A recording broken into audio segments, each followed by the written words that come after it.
नजर नजर में उतरना कमाल है, नफस नफस में बिखरना कमाल है।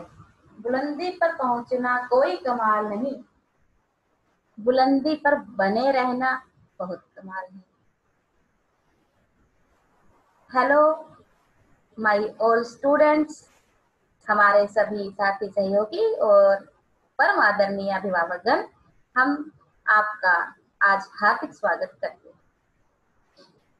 आज हम कोई होमवर्क नहीं करेंगे जैसे कि हम हर रोज करते हैं। आज हम आपको एक स्टोरी सुनाएंगे अपने स्कूल की तरफ से।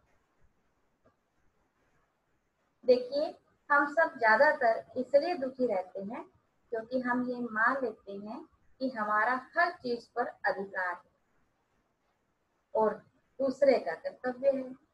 हर बच्चा ये समझता है कि हर खुशी पाना उसका अधिकार है, जबकि वही खुशी पूरी करना उसके माता पिता का कर्तव्य है। और आजकल के बच्चे तो हर चीज की बड़े शिद्दत से, बड़े हक से डिमांड करने लगे हैं। वो अपने माँ बाप की किसी भी मेहनत को, किसी भी तकलीफ को समझना भी नहीं चाहते। ऐसी ही एक लड़की है मिली, प्यारी सी चुलबुली सी। एक दिन वह अपनी मम्मा के साथ मार्केट में जाती है और वहां दुकान पर वो एक मोतियों का हार देखती है। उसे बहुत पसंद आता है और वो अपनी मम्मा से कहती है कि मुझे ये मोतियों का हार चाहिए। तब उसकी मम्मा उस दुकान पे उसकी कीमत पता करती है और उस मोतियों की हार की कीमत तो बहुत अधिक होती है। बहुत सोच समझकर मिली की मम्मा मिली से कहते हैं कि बेटी तुम्हें इसकी कीमत चुकानी होगी। मिली कहती है कीमत मीन्स मुझे इसके पैसे देने होंगे। तो उसकी मम्मा कहते हैं कि नहीं, पैसे नहीं, तुम जो भी काम हर रोज करती हो उसकी लिस्ट मुझे बनाकर दो और उसे तुम कैसे और बेहतर कर सकती हो वो तुम्हें हर रोज करना होगा, लगातार 21 दिनों तक। और अगर तुम ये काम सफलतापूर्वक कर पाए तो 22वें दिन तुम्हारे पास मोतियों का हार होगा। और मिली उस हार को पाने के लिए शिद्दत से, बहुत बेहतर ढंग से हर काम को करने लगती है जो उसकी आदत में शामिल हो जाता है। और इस प्रकार वो एक कामयाब लड़की बन जाती है, हर काम को बहुत सुंदर ढंग से करने लगती है। उसके पापा उसको हर रोज रात को अच्छे संस्कार देने के लिए कहानी सुनाया करते थे। और एक दिन उसके पापा मिली से बोले कि बेटे, मैंने तुम्हें कहानी सुनाई, इसके बदले में तुम मुझे क्या दे सकती हो? कहती पापा आई लव यू, मैं आपको कुछ भी दे सकती हूँ जो आप कहेंगे। तो उसके पापा कहते हैं कि मिली मुझे वो मोतियों वाला हार चाहिए। तो मिली कुछ बोलती नहीं पहले तो, क्योंकि उसने बड़े प्यार से, बड़ी मेहनत से उसे कमाया था। वो कहते हैं कि पापा आप मेरी डोल ले लीजिए। और उसके पापा कहते हैं कि मिली नहीं, सो जाओ। और ऐसे ही अगले कुछ दिन तक फिर उसके पापा उसको कहानी सुनाते हैं और हर रोज उस मोतियों की माला की डिमांड कर देते हैं। पहले तो मिली मना करती रहती है, लेकिन एक दिन वो चुपचाप दबे मन से अपने पापा को मोतियों का हार, वो मोतियों की माला दे देती है। मोतियों की माला लेने के बाद मिली के पापा अलमारी की ओर बढ़ते हैं और वहां से एक बॉक्स उठा कर लेके आते हैं।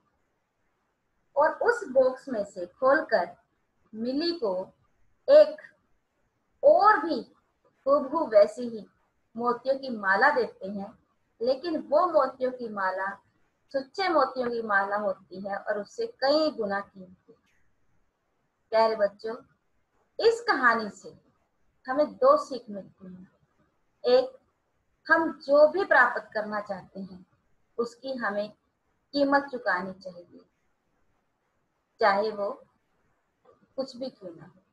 और उसके लिए हमें पैसे नहीं, बल्कि अपनी आदतों को बदलकर, अपने माता पिता का कहा मानकर अपने आप वो चीज अर्जित करनी चाहिए। दूसरी जो बहुत गहन बात है, बहुत गूढ़ है, कि मान लीजिए बहुत मेहनत करने के बाद भी कोई चीज हमें नहीं मिलती, तो या तो वो चीज हमारे लिए बनी ही नहीं, या फिर परमात्मा ने हमारे लिए उससे भी बहुत बेहतर चीज सोच रखी है और उसका टाइम निर्धारित किया हुआ है।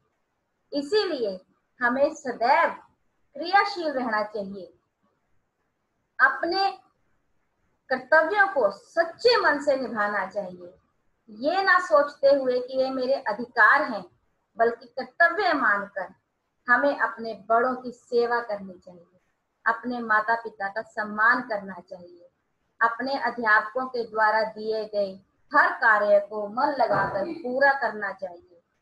प्यारे बच्चों, हमेशा एक बात याद रखिए कि जितना हम अपने टीचरों का आदर मान करेंगे, जितना हम अपने माता पिता का सम्मान करेंगे, उनका कहा मानेंगे, हम निश्चित तौर पर उन बुलंदियों पर पहुंचेंगे जो हमने सोच रखी है, या फिर जो परमात्मा ने हमारे लिए तय कर रखी है। इसीलिए हमेशा याद रखो कि समय अच्छा आए या बुरा, वो गुजर ही जाता है।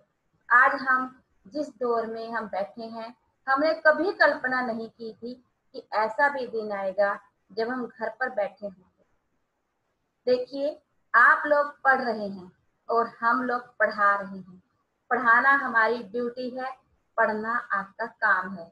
लेकिन इस सब के बीच में जो सबसे बड़ा योगदान है, वो आपके माता पिता का है। हम अच्छे से जानते हैं कि आप सब बहुत ही सामान्य परिवारों से हैं।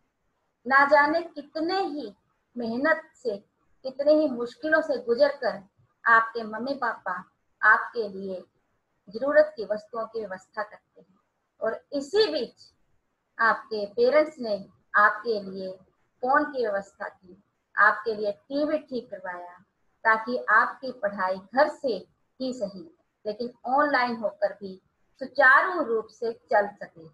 इसीलिए हमेशा हमें भी अपने माता पिता की बातों को मानना है। अपनी पढ़ाई के अलावा घर के कामों में हम जो भी योगदान दे सकें, वो हमें देना है। अपने माता पिता के दिल में उतर जाना है, अपने अध्यापकों के दिल में उतर जाना है, दिल से नहीं उतरना है। उनके लिए हमेशा अपने दिल में प्यार रखना है, सम्मान करना है, क्योंकि जब हम जिंदगी को जीते हैं तो वो लंबी लगती है, लेकिन जब हम जिंदगी का आनंद मानते हैं तो वो हमें बहुत अच्छी लगती है और जिंदगी जीने का मजा आ जाता है। मैंने आज अपनी कहानी के साथ कुछ उन यादों को भी शेयर किया है जो मुझे बहुत प्यारी लगती है।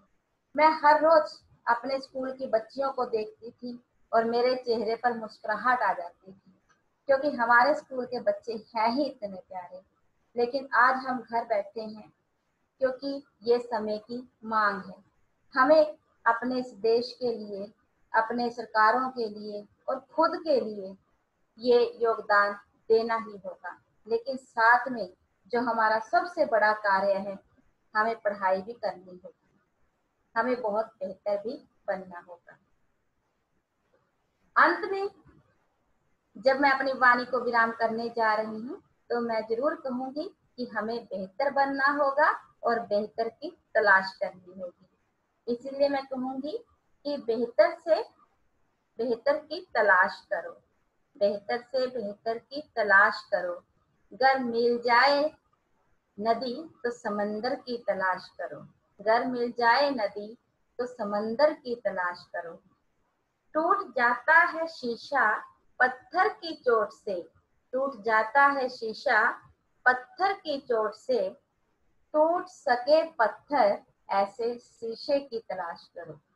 एक बार फिर आप सबका बहुत बहुत धन्यवाद हमारी कहानी सुनने के लिए। और आने वाले समय में मैं कोशिश करूंगी कि सामान्य ज्ञान की एक छोटी सी क्लास आपकी संडे को लगाई जाए, और साथ ही मैं कोशिश करूंगी कि मैं आप सबको, आप सबके टीचर जिन्हें आप बहुत प्यार करते हैं और जो टीचर आपसे बहुत प्यार करते हैं उनसे मिलवा पाऊं।